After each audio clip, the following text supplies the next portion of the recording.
இங்கே பாருங்களேன், இது எங்கள் ஊரில் வந்து நாங்கள் மூட்டை மிளகான்னு சொல்கிறோம். இங்கே பாருங்கள், ஒரே ஒரு அந்த இதில் வாதில் எவ்வளோ மிளகா இருக்குது பாருங்களேன்.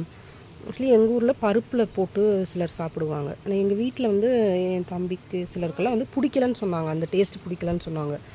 எனக்கு வந்து இது வந்து இந்த உப்பு இருக்குல்ல, அதில் போட்டு வறுத்து சாப்பிட்டா அவ்வளோ டேஸ்ட்டாக இருக்குங்க. சிலரெல்லாம் வந்து இது நெய் மிளகான்னு சொல்கிறாங்க. இதுதான் நெய் மிளகாவான்னு எனக்கு தெரியல. எங்கள் ஊரில் மூட்டை மிளகா தான் பேர். இதுதான் நெய் மிளகாவா?